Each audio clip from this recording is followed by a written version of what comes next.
한때는 예수님 믿으면은 만사 형통할 줄 알았어요.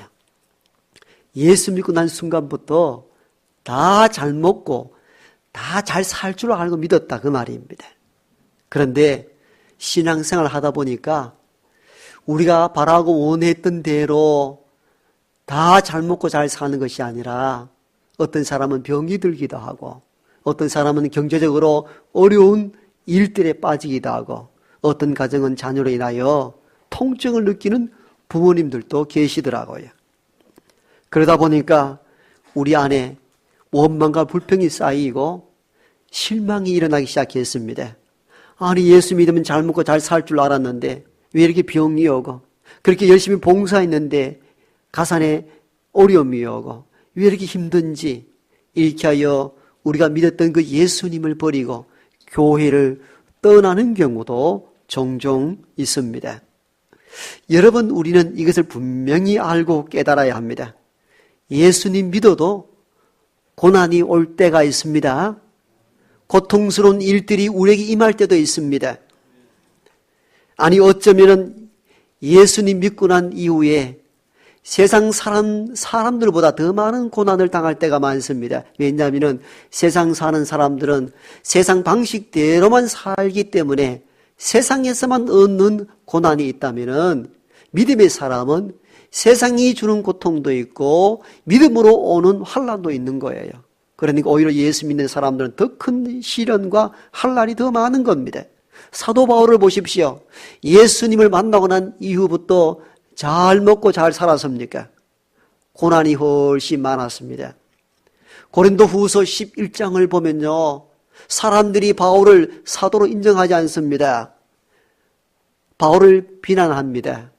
비난과 비판을 받아들이고 너무나 아픈 나머지 내가 예수 믿고 난 이후에 복음 위하여 살았던 이야기를 펼쳐놓는데 대부분 그의 변호한 이야기가 아픔과 고난을 겪은 것에 대한 이야기였습니다. 성경의 말씀을 그대로 읽어드립니다. 바울은 자기를 비판하는 그들을 향하여 내가 얼마나 고난 가운데 살았는지를 이야기합니다. 내가 수고를 넘치도록 하고 옥에 갇히기도 더 많이 하고 매도 수없이 맞고 여러 번 죽을 뻔하였으니 유대인들에게 40에 하나 감한매를 5번 맞았으며 3번 태장으로 맞고 1번 돌로 맞고 3번 파선하는데 일주야를 기품에서 지냈으며 여러 번 여행에 강의 위험과 강도의 위험과 동족의 위험과 이방인의 위험과 시내의 위험과 광야의 위험과 바다의 위험과 거짓 형제 중의 위험을 당하고 또 수고하고 애쓰며 여러 번 잠을 자지 못하였고 줄이며 목마르고 여러 번 굶고 춥고 헐벗었노라. 바울이 복음을 위하여 내가 어떻게 살았는가에 대한 이야기를 하는 동안에 내가 여러 번 매를 맞고 여러 번 죽을 뻔하였으며 40에 하나 감한 매를 5번 맞고 3번 태장을 맞았으며 배를 타고 3번 배가 파선당하여 바다의 깊음 가운데 일주일 내내 죽음의 공포 속에 살았던 적도 있습니다. 여러분 저는 복음을 전하기 위해서 광야의 위험과 강도의 위험을 수없이 당하였고 목마르고 여러 번 굶고 춥고 헐벗었던 경험이 있습니다. 바울의 고백을 보십시오. 예수님을 만나고 난 이후부터 잘 먹고 잘 살았는가? 그렇지 않아요. 일생 고난 가운데 살다가 십자가 지고 갔던 인물이 사도 바울이었습니다. 바르게 믿으려고 할 때에 믿는 자에게 고난이 따른다는 것입니다. 주기철 목사님이나 손양은 목사님 보십시오. 예수님 너무너무 잘 믿었습니다. 잘 먹고 잘 살았습니까? 잘 먹고 잘 살지 못했습니다. 일생 옥살이 하다가 옥에서 죽었고 공상당원들에 의해서 총살로 순교를 당했던 인물이 주기철 목사님이요 손양원 목사님이십니다. 예수님 믿으면 고난이 없다는 것은 성경의 가치가 아니며 진리도 아닙니다. 주님도 제자들을 세상으로 파송할 때에 제자들에게 이렇게 말씀하셨습니다. 내가 너희를 보냄이 양을 이리 가운데 보냄과 같도다. 너무 마음 아파하셨습니다. 이 세상이 얼마나 험악한가 하면은 이리가 들끓는 산한 맹수가 있는 현장이라는 사실입니다. 그러므로 내가 너를 세상으로 파송하지만도 내 마음이 어떤 마음인 줄 아느냐? 너희를 보냄이 양을 이리 가운데 보냄과 같다라고 말씀했습니다. 고난이 있다는 것이죠. 그런데 믿음의 사람들이 고난이 있음에도 불구하고 믿음을 저버리지 않고 믿음으로 고난을 이겨나가는 이유가 무엇입니까? 바울은 여기에 대하여 그런 수없이 많은 죽음을 경험하고 돌에 맞기도 하고 배가 3번 파선당하여 죽음의 깊은 밤을 보냈지만도 그 고난을 외면하지 않고 고난 가운데 믿음을 지켰던 이유가 있습니다. 바울은 이렇게 고백합니다. 잠시 받는 환난이 장차 받을 하나님의 영광과 좋기 비교할 수 없도다. 여러분, 이것이 믿음 가운데 오는 고난을 극복할 수 있는 위로요 힘이었습니다. 이 세상에 받는 고난은 장차 받을 하나님의 영광과 비교할 수 없는 줄 믿습니다. 그래서 믿다가 고난이 와도 우리가 낙심하지 않고 실망치 않고 원망치 않는 이유가 어디 있느냐? 이 세상의 믿음으로 인하여 오는 고난은 장차 받을 하나님의 영광과 비교할 수 없기 때문입니다. 믿음의 사람은 그렇게 사는 겁니다. 고난이 와도 낙심치 않고 원망 불평하지 않고 돌아서지 않고 그 묵묵히 믿음으로 고난을 극복해 가는 사람이 참 믿음의 사람인 줄 믿습니다. 그런데요, 하나님은 항상 우리가 이렇게 고난 가운데 살기를 원하시는가 하는 겁니다. 그렇지는 않습니다. 환난과 풍파가 올 때에는 그 믿음으로 고난을 이겨내길 원하시지만도 일상을 살아갈 때에는 행복하고 평안히 잘 사는 것을 하나님은 바라십니다. 이게 하나님의 본 마음입니다. 여러분, 우리 부모님 마음도 그렇잖아요. 세상에 환난과 고난이 와도 믿음으로 이겨나가길 원하지만 또 다른 한편으로는 너가 행복하고 평안하고 잘 살기를 원하는 것이 이 세상 모든 부모님들이 가지고 있는 마음입니다. 하나님 마음도 동일합니다. 고난이 올 때에 넘어지지 않고 믿음으로 고난을 이겨나가길 원하기도 하지만도 일상을 사는 이 세상에 사는 날 동안은 하나님 품 안에서 행복하고 잘 살기를 원하십니다. 하나님 그렇게 살기를 원해요. 누구나 다 고난, 아픔, 생고생하며 살기를 원하시는 분이 하나님이 아니세요. 그러면 하나님이 우리가 그렇게 행복하게 현실에서 평안히 잘 살기를 원하는 마음을 어디서 알 수 있습니까? 하나님 말씀인 성경에서 알 수가 있지요. 특히 잠언서를 읽어보면은 이 세상을 살아갈 때에 어떻게 지혜롭게 살아서 평안하게 잘 살기를 원한다는 마음을 읽어낼 수가 있습니다. 잠언서는 성경의 66권 가운데 거의 유일하다 싶을 정도로 이 세상 죽고 난 이후의 내세나 구원에 대한 내용은 한 구절도 언급하지 않습니다. 잠언은 뭘 이야기하는가? 우리가 이 땅을 살아가는 날 동안 어떻게 하면은 잘 살아갈 수 있는 것인가? 여기에 대하여 주신 책이 잠언입니다. 그 잠언을 쉽게 해석하면 우리말로 표현하면 격언입니다. 격언이 뭡니까? 현세를 살아가는 데 있어서 인간에게 꼭 필요한 어록, 이게 격언이거든요. 이 잠언이라는 이 책의 의미는 격언, 프로버브, 격언 그 말입니다. 좋은 현세를 살아가는 방법, 이런 내용들을 담는 책이 오늘 우리가 읽었던 잠언입니다. 그러므로 여러분들이 이 현세에서 잘 살기를 원한다면은 잠언을 많이 읽을 수 있기 바랍니다. 잠언서를 읽으면은 이렇게 살아야 되는구나, 이런 지혜를 주시는 책이 바로 오늘 우리가 본문을 택했던 잠언서입니다. 그렇다면 오늘 우리는 본문을 통해서 이 세상을 사는 날 동안 이 현세에서 어떻게 행복하게 잘 살 수 있는지에 대한 답을 오늘 본문을 통하여 몇 가지 얻고자 합니다. 여러분들도 이 현세를 살아가는 날 동안에 행복하고 잘 살길 원하죠? 아멘 소리가 많이 약합니까? 불행하기를 원합니까? 이 목사가 여러분들에게도 바라고 기도하건 바 세상을 살아가는 날 동안 행복하고 잘 살 수 있기를 소망합니다. 그럼 얼마나 행복합니까? 그런데 오늘 본문을 통해서 어떻게 잘 살 수 있는 길이 있는가? 답을 찾자는 겁니다. 첫 번째는 자신의 꿈을 가지고 계획 있게 인생을 살아가야 됩니다. 그래야 잘 살 수 있는 거예요. 오늘 본문 1절은 이렇게 시작하지 않습니까? 마음의 경영은 사람에게 있다. 이렇게 시작합니다.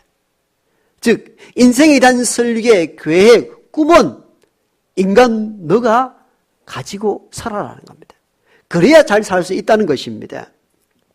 여러분 마음의 경영이 뭡니까? 우리 마음속에 계획하고 꾸는 꿈들을 의미하는 겁니다. 이건 미래에 대한 꿈과 계획은 우리가 가져야 된다는 거예요. 하나님이 계획하는 게 아니에요. 하나님 우리 인생 전체를 계획하시지만도 구체적으로 우리 인생을 설계하고 계획하는 것은 우리 자신이 세워야 된다는 겁니다. 아무 계획 없이 미래에 대한 어떤 꿈도 없이 그냥 막 살아간다. 잘 살 수가 없습니다. 하나님 말씀에는 오늘 이 잠언서를 통하여 마음의 경영은 사람에게 있다라고 아주 단정적으로 선포하고 있습니다. 그러므로 우리가 살아가는 날 동안에 계획 있게 꿈을 가지고 살아야 합니다. 10대 때는 10대의 계획과 꿈을 가져야 됩니다. 20대는 20대의 꿈과 계획이 있어야 됩니다. 50대는 50대, 은퇴하고 난 이후에 나머지 삶에 대한 계획과 꿈이 있어야 됩니다. 어떤 꿈도 없이 어떤 계획도 없이 그냥 막 살아서는 안 된다는 거예요. 여러분 10대, 20대 세월, 시간에 따른 계획도 세워야 되지만도 저와 여러분들이 주어지는 월급, 생활비, 소득에 대한 계획과 꿈과 계획도 세워나가야 됩니다. 예를 들면은 100만 원 수입이다. 월 수입이 100만 원이 되면 100만 원에 맞게 계획하고 꿈을 가지고 나가야 됩니다. 월 소득이 1000만 원인 사람은 거기에 맞게 사는 겁니다. 여러분 월 소득이 100만 원밖에 안 되는데 1000만 원 버는 사람만큼 살면은 이게 파산되죠. 그건 가정 살리면 안 되는 거예요. 월 소득이 100만 원밖에 안 되는데 월 소득이 많은 사람들은 외제차를 굴리고 다니면 이거 어떻게 됩니까? 이거 못 삽니다. 아무리 믿음이 있어도 그거 못 사는 거예요. 가난한테 줄 수밖에 없어요. 여러분 소득에 따른 계획과 꿈을 세워야 합니다. 내 소득이 100이면 100만 원에 맞게 사는 거예요. 비싼 자동차 할부 넣는 그런 일 하지 마세요. 그건 욕심이에요. 그 과소비입니다. 거기에 맞게 사는 거예요. 요즘 저는 그 TV 프로그램 중에 김생민, 전에 개그맨 했던 분들인데 김생민의 영수증이라는 프로그램 한번 봤어요. 저는 참 그게 흥미롭게 봅니다. 일반 시청자들이 자기가 뭐 한 달 쓰는 영수증을 방송으로 붙이면은 그 김생민 씨가 영수증 보고 평가를 해주는 거예요. 어떻게 살아라 평가해 주는 거야. 왜냐하면 이분이 무명 개그맨인데 여러분들 잘 모르잖아. 유재석은 알아도 김생민 잘 모르죠. 근데 이분이 20년 무명 생활을 하면서도 한 분, 두 분 철저하게 저축을 해가지고 생활 계획을 해가지고 지금 10억을 모았다는 겁니다. 그 영수증을 주면 평가해 주는 거예요. 이게 잘했다. great. 이건 어리석은 짓이다. stupid. 이렇게 막 날립니다. 그럼 듣는 사람이 통쾌해야 합니다. 아, 그 말이 맞구나. 당신의 소득이 이것밖에 안 되는데 예를 들면 이런 거예요. 어떤 소득이 적은 사람인데 이 쇼핑몰에 들어가서는 옷을 막 100만 원짜리 이상 샀어요. 그러면서 이야기를 합니다. 당신이 그 옷 입는다 하여서 이정재가 되는 건 아니다. stupid 이렇게 이야기합니다. 즉 당신 좋은 옷을 걸친다 해가지고 탤런트처럼 멋있게 변한 건 아니다. 당신 주제에 맞게 옷을 사 입으라는 겁니다. 맞는 이야기예요. 여러분 행복하게 현세에서 잘 살려면은 계획을 가지고 꿈을 가지고 살아야 됩니다. 어떤 계획과 꿈도 없이 막 살아서는 잘 살아질 수가 없는 거예요. 이게 하나님이 저와 여러분에게 준 첫 번째 메시지입니다. 생활의 설계와 꿈을 가질 수 있기를 바랍니다. 그래서 하나님은 오늘 본문을 통하여 마음의 경영이라는 단어를 쓰잖아요. 요즘 이 단어가 자기 경영이라는 자기 개발 전문가들이 이 부분을 사용합니다. 근데 이미 사실은 이 내용이 하나님 말씀에 있더라고요. 요즘 21세기 들어가면서 가장 많은 화두가 뭔지 아세요? 자기 경영. 기업도 계획하고 경영해야 기업이 바로 서듯이 개인도 바로 서려면 어떻게 해야 되냐? 자기를 경영 잘 해야 된다는 거예요.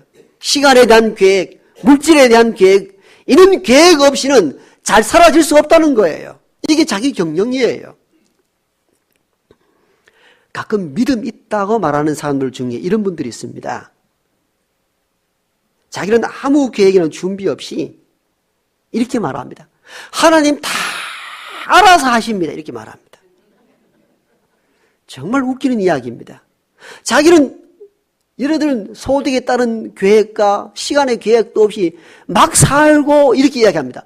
하나님 다 알아서 해주시는데요, 뭘요? 이러면 웃기지 마십시오. 하나님 그런 분이 아니십니다. 하나님은 우리에게 시간을 주셨고 물질을 선용할 수 있는 지혜를 주셨습니다. 그렇다면 오늘 주신 말씀처럼 자기를 경영해 나갈 줄 알아야 됩니다. 나를 경영해야 됩니다. 시간을 경영하고 물질을 경영할 줄 알아야 됩니다. 그래야 이 세상 사는 날 동안 잘 살 수 있는 거예요. 나는 아무 일도 안 하고 시간도 다 소비해버리면서 다 하나님 알아서 해주세요. 하나님 어떻게 알아서 해주십니까? 하나님은 여러분의 공평하게 시간도 나누어 주셨잖아요. 그 시간 속에 절제하며 시간을 선용하고 계획을 세우고 꿈을 향하여 달려가야 됩니다. 왜? 마음의 경영은 사람에게 있기 때문입니다. 사람에게 있는 거예요. 마음의 경영은 사람에게 있다는 이 말은 너의 삶에 대한 책임이 하나님에게 있는 게 아니고 누구에게 있다는 겁니까? 사람이 너 자신에게 있다는 겁니다. 책임성을 강조한 메시지입니다. 그러므로 현실에 대한 책임 자신에게 두고 계획 있게 꿈을 꾸며 인생을 설계해 갈 수 있는 저와 여러분 되길 바랍니다. 물론 특별한 예외가 있습니다.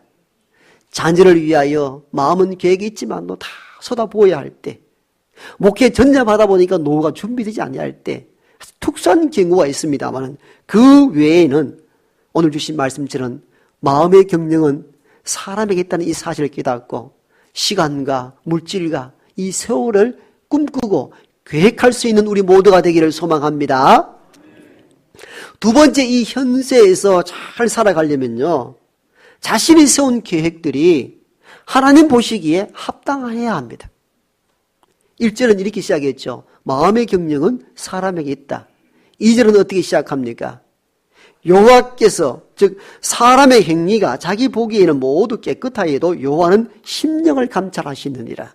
1절과 2절이 사실 아귀가 안 맞는 것 같아 보이는데 사실 연결된 본문이잖아요. 자, 1절 다시 보십시다. 저를 보십시오. 제가 그냥 선포합니다.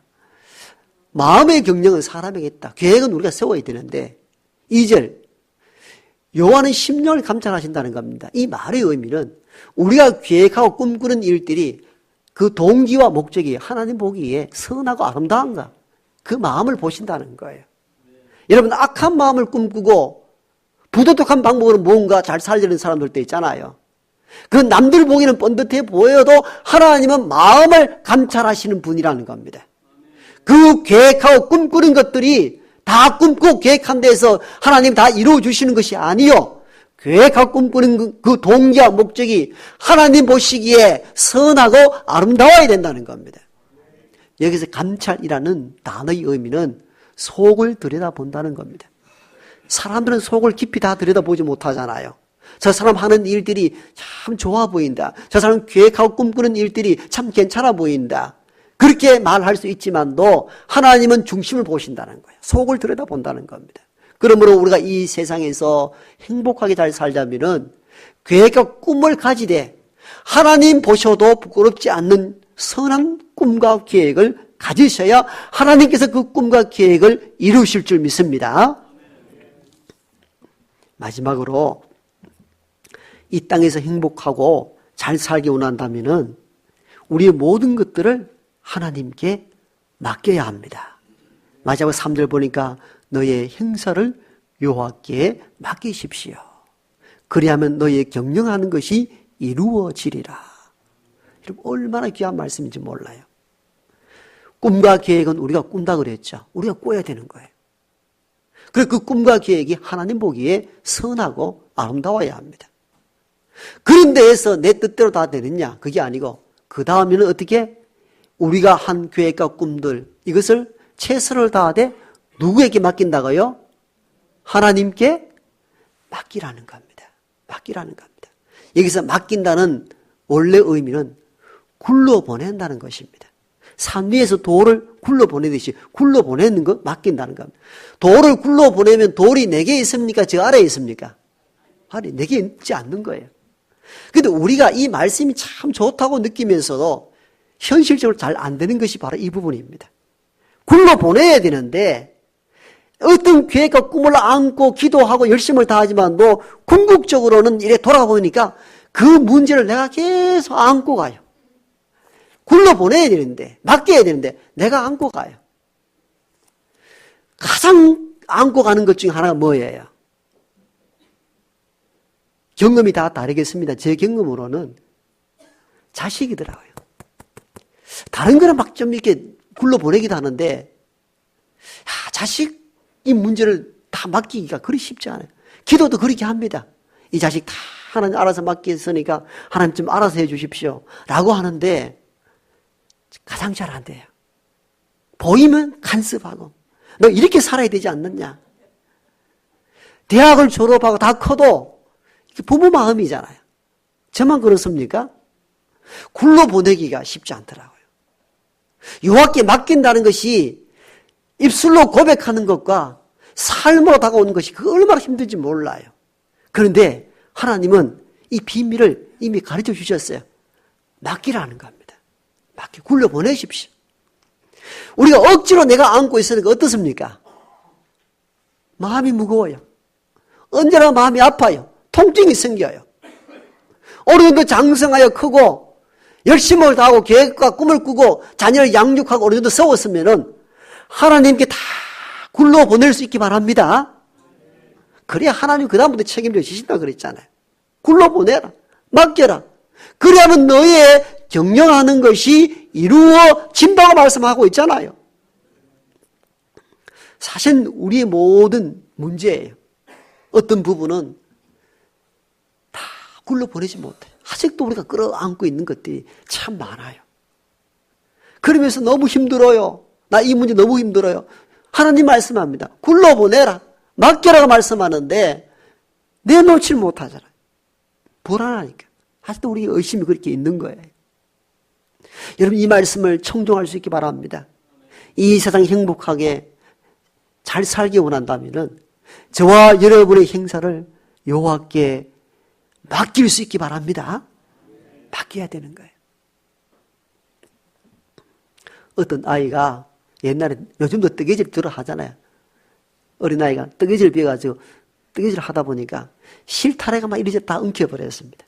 실타래가 엉키면 참 풀어내기 어렵습니다. 풀다 안 되니까 이 아이가 설거지하는 엄마에게 엄마 이 실타래 꼬여서 던져버리고 자기는 마당에 그냥 나가 놓습니다. 엄마가 설거지 끝나고 어떻게 합니까? 아무래도 어머니는 경험이 많으시니까 실타래 하나하나 풀면서 이런 마음이 듭니다. 아, 하나님께 맡겨드린다는 것이 이것이구나. 실타래가 엉망으로 꼬여 있을 때 엄마 이거 좀 풀어줘 하고 자기는 마당에 놀러 가버리고 갔다 오면 다 풀려 있는 걸 우린 이걸 잡고 내가 이 인생의 실타래를 풀라고 이렇게 복잡하게 산다는 거예요. 여러분 우리는 이 짧은 예화를 통하여 우리 인생의 실타래처럼 꼬여있을 때 혼자 붙잡고 풀려 하지 말고 턱 하나님 좀 풀어주이소 하고 맡길 수 있기 바랍니다. 오늘 하나님 이렇게 말씀하시잖아요. 여호와께 너의 행사를 맡겨라. 그리하면 너의 경영하는 것이 이루어지리라. 아멘. 우리가 살아가면서 느끼는 것이 뭡니까? 얼마나 많이 꼬여 있습니까? 얼마나 많이 흥걸어져 있습니까? 일생 우리는 그 흥걸어진 실타래 붙잡고 끝과 시작을 찾아내려고 애를 씁니다. 얼마나 힘든지 몰라요. 실타래를 풀어내는 것도 하나님이십니다. 최선을 다하여 계획하고 꿈을 꾸고 선한 동기와 목적을 가지고 계획을 하되 나머지는 하나님께 다 맡길 수 있기 바랍니다. 그리할 때 하나님께서 우리가 경영하는 것을 이루어 나가실 줄 믿습니다. 아버지 하나님, 아직